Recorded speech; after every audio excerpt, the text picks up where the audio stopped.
Welcome back, Film Force fans, to another episode of Jordan and Friends. Let's see who he's roped in this time.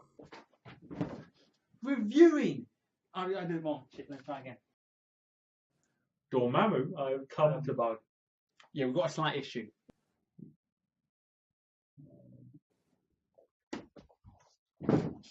Ranking the top MCU villains in the Marvel Cinematic Universe. And I'm your host, Jordan WIltshire. But I thought I've done so many superhero films, videos, and so I thought I'd bring someone in who loves the Marvel Cinematic Universe. And of course, I'm talking about one of my friends, the person who you hear at the start of all my videos and who keeps badgering me for a paycheck. I'm of course talking about Mitch. Hi there, Jordan, and thank you very much for having me on the show. We're not that close. Oh, okay. Okay. So, you love the MCU films. I do, especially the villains. I love a good villain. Because he's the villain of this story. So, I'm not going to give you my ones because I'll disagree with everything that you say. So I'm just going to give you my opinion on what you think are the top 10 MCU villains. So the thing about ranking the MCU villains is there haven't been that many great ones. No, there hasn't. I really struggled to pick 10. So we start with number 10. What is your number 10 MCU villain? At the bottom of the list, it's Obadiah Stane from Iron Man 1. Interesting. I was thinking he would be slightly higher. So why Obadiah Stane or the Ironmonger at number 10? I really liked Jeff Bridges' portrayal of a bad guy. I think he played it really well, and it's not his normal role. I think he did a super job of bringing the baddie to life. But where I think he might have fallen off is he wasn't a classic villain in terms of world domination, destroy all people. He was more of almost more of a political villain. He wanted the money and he wanted the control, and towards the end he did get a little bit brash and a little bit fighty. But I think overall he was much more of a paper villain, behind the desk, suit and tie sort of man. That's why I think he's a good villain, because how many world dominating villains can we get that are good? Okay, how many more people who want to send down beams of light and conquer the world? But they're the fun ones, aren't they? That's yeah, what you but want. you also don't necessarily sympathise with them. Where with Obadiah Stane, you can maybe not sympathise him, but you understand him. You understand his plight. He was running that company, and then Tony Stark, just because he's a kid, he comes in and he's smarter than him. But Obadiah Stane did save that company in a way when Howard Stark died, and Tony Stark comes in and kicks him out in a way. He ran it for a lot of years. You can understand his reasoning and thing. Not sympathise, but you also can really think about he's trying to keep this company running and he doesn't care who gets in the way. 100%. Yep. So, your number 9. What is your number 9? He's already forgotten his number 9. We're off to a roll. My number 9 is Hela from Thor Ragnarok. Interesting. So played by Kate Blanchett, quite a recent film. Yep. Now, why Hela? First time I watched the film, I really didn't enjoy her as a villain. I felt like because she's such a powerful character, the firstborn child of Odin. That's a hell of a mantle, isn't it? Yeah. And she built the empire. She's there with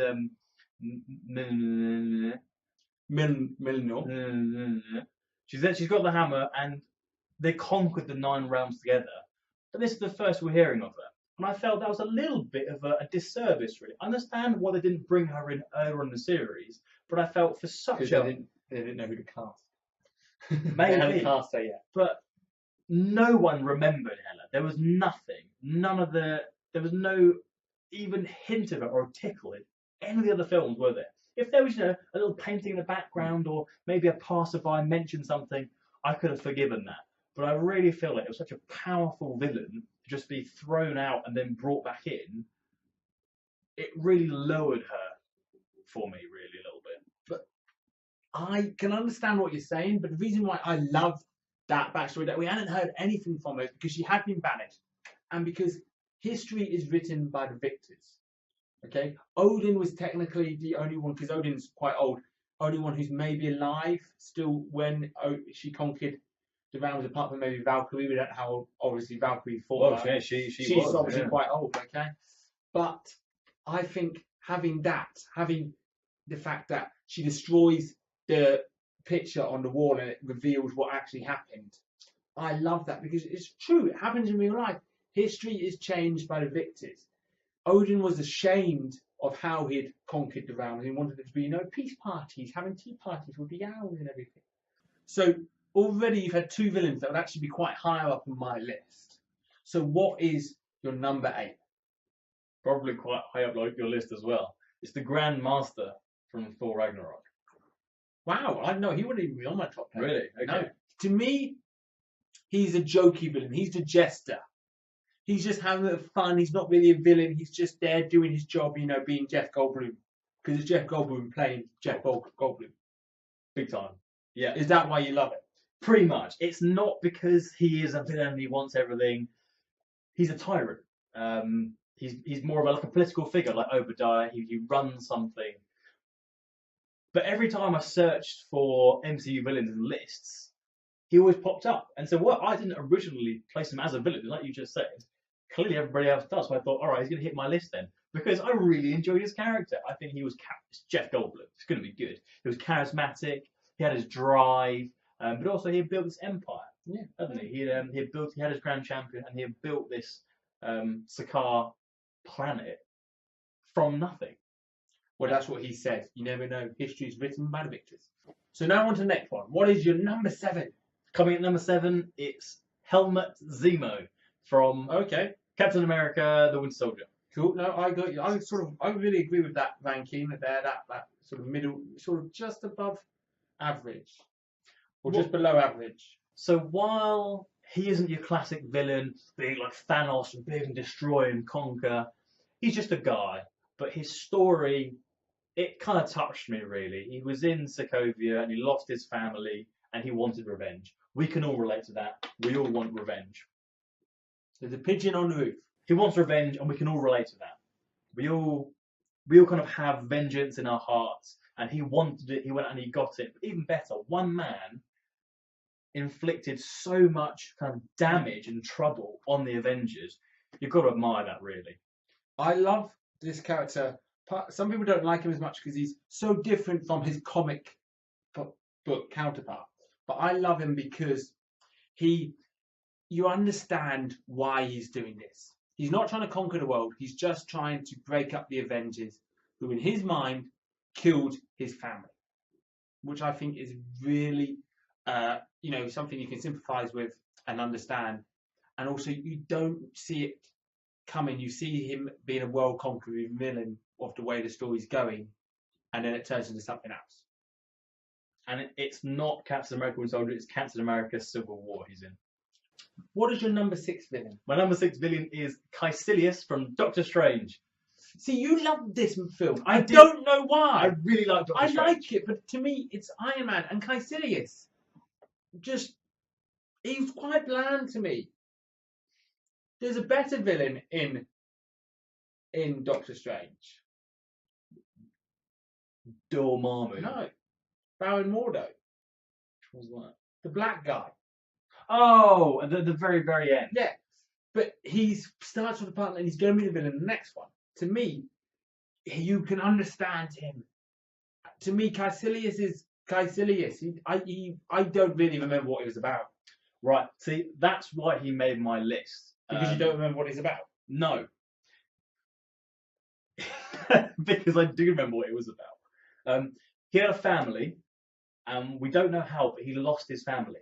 And so he went to Kamatage to then try and find, it was either peace or the ability to exact revenge. I can't exactly remember. But he went to Kamatage to seek inner peace through some form of exposure or whatever. And when he couldn't find that, he found the dark world where there is no death. And that's what he wanted. He wanted the whole world. And he says that in the film.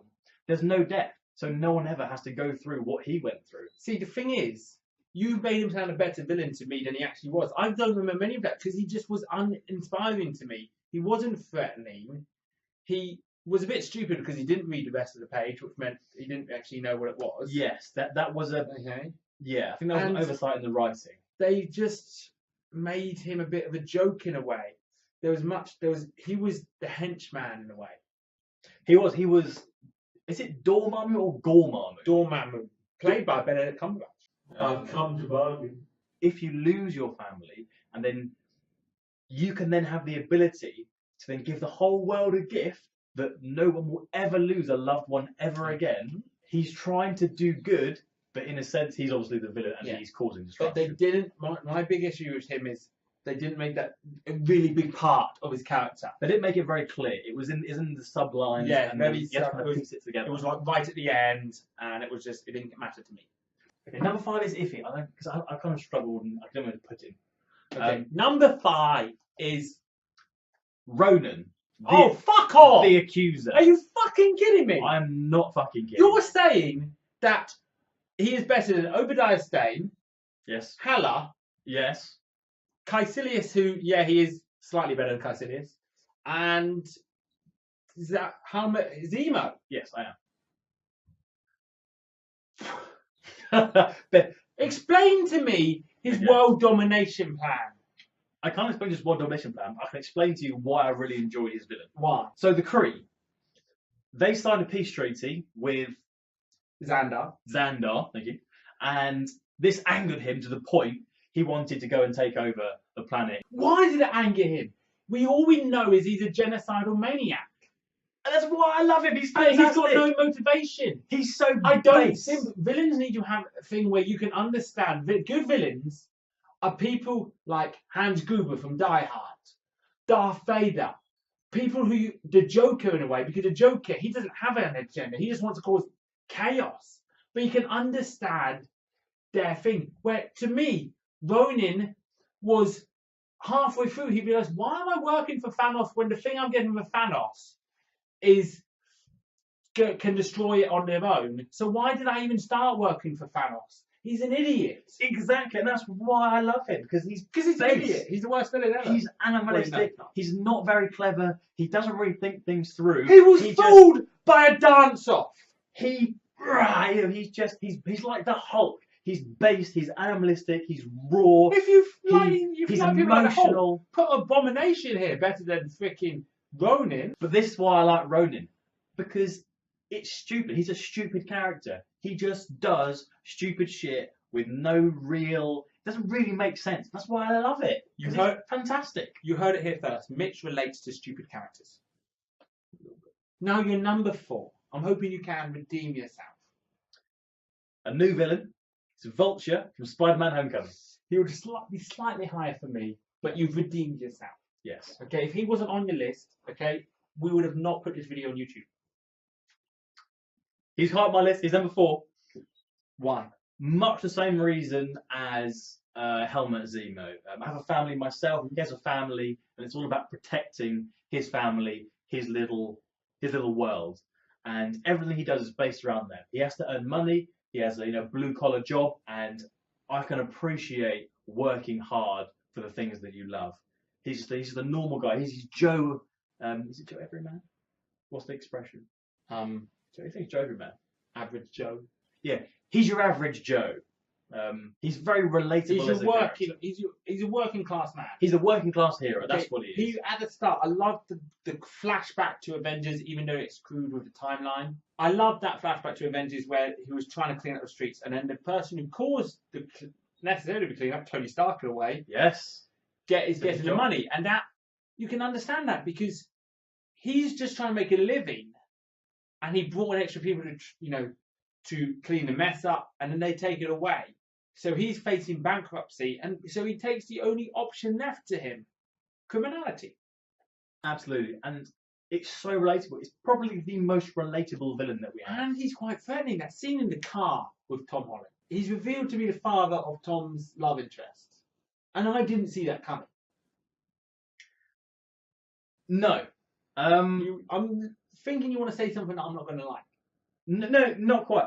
I didn't see that coming, But there was an inkling, there was a connection between that girl and Vulture. Yeah, I didn't think, I when cannot he say I saw opened the the door, couple, that I was the didn't. biggest shock. Somehow it was not revealed in trailers or spoilers. They kept that under wraps. Yeah, the Vulture to me is probably, he would be above my number 4. He'll be at least in the top 3.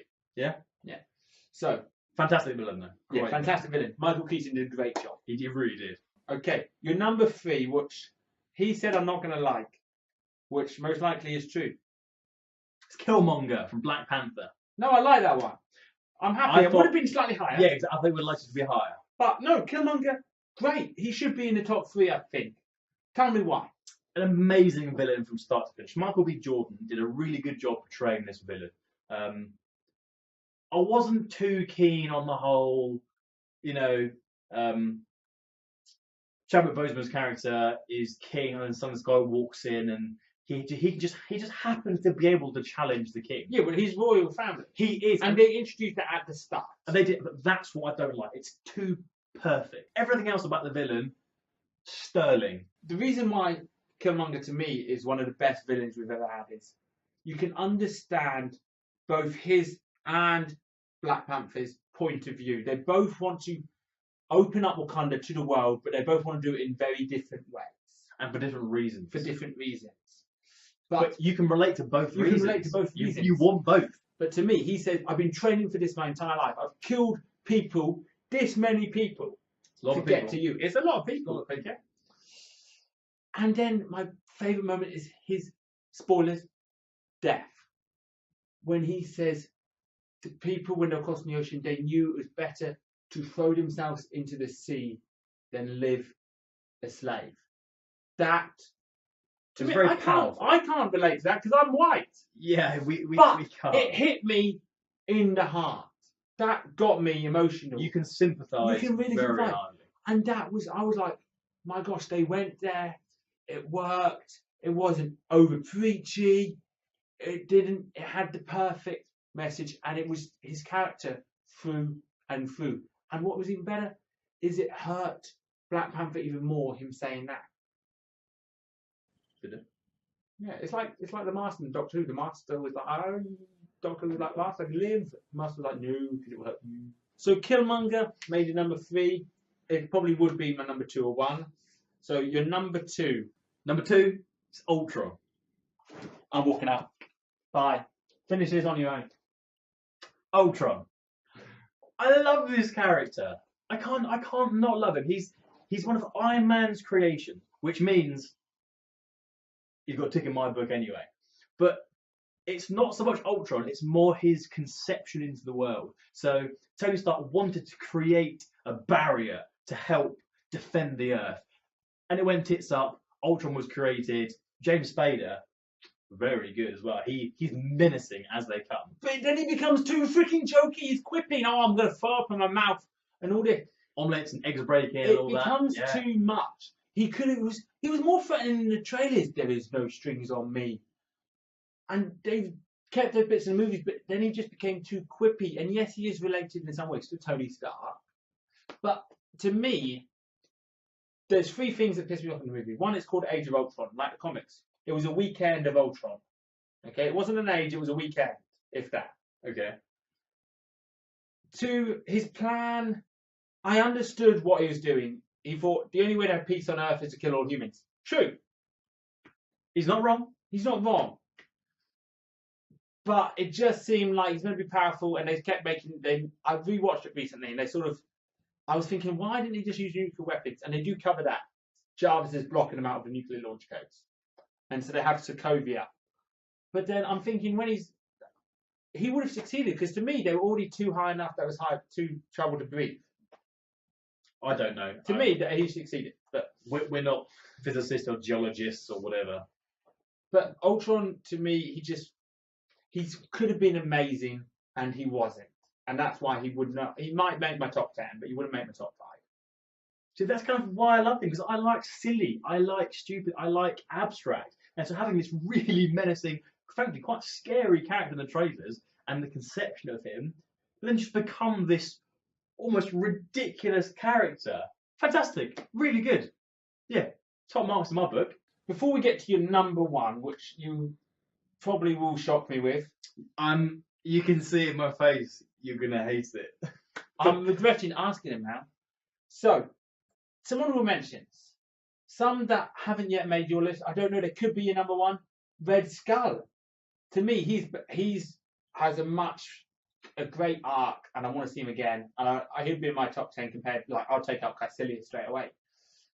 What are there any ones that sort of almost made your list that was really struggling? Abomination from the Hulk. Okay. 2009 film, I think. Really good character. I did like him, but I don't think they placed the actor right. Don't get me wrong. I enjoyed his portrayal of the character. Tim Roth. Tim Roth is the actor. No, see, I think he portrayed it brilliantly. I think maybe he was old enough. He was old, and I think they placed it well. But with the rest of the Marvel Universe, I know it's one of the first films. It's all very bright and colourful and strong. He's a very small, aging man. I know they make him into this big abomination, but I wanted someone with a bit more oomph. You know, he's very dark. He's almost like, who's the guy who played Rorschach? Jackie Earl Haley. Jackie, and he's almost like him. You know, he's quite dark and very grim, and he'd look much better in a DC film, I think. I would like someone with a bit more colour. Before we mention all possible ones and we spoil your number one, we'll maybe talk about ones that I think you stupidly missed off your list after. What is your number one? My number one, you're going to hate it. It's the Mandarin. Ben Kingsley's the Mandarin. He's my number one. Why? Why? Sit down and I'll tell you for why. I'm sorry, fans. He's meant to be a fan of the MCU. I'm not sure he can be anymore. Okay, so why the Mandarin, considering, to me, are we talking about Mandarin played by Ben Kingsley or the Mandarin Aldrich Killian? Well, you got me there because it's both of them. But it's not. It's only Aldrich Killian. It is. So it's the Mandarin start to finish. So at first So you've chosen two villains as your number one.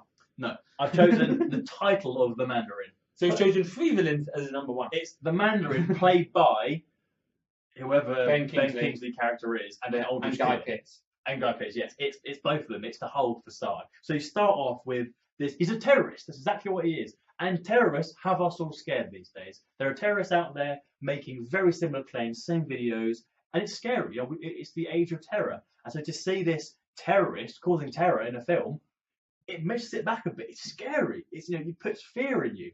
And then the arc of that and everything that happens, and then the hostages and blah blah blah blah blah blah blah blah. To then find out that it's just Ben Kingsley. He's an actor. See, I love that. Trevor Noah. Fantastic. From I'm Trevor. Croydon. Amazing.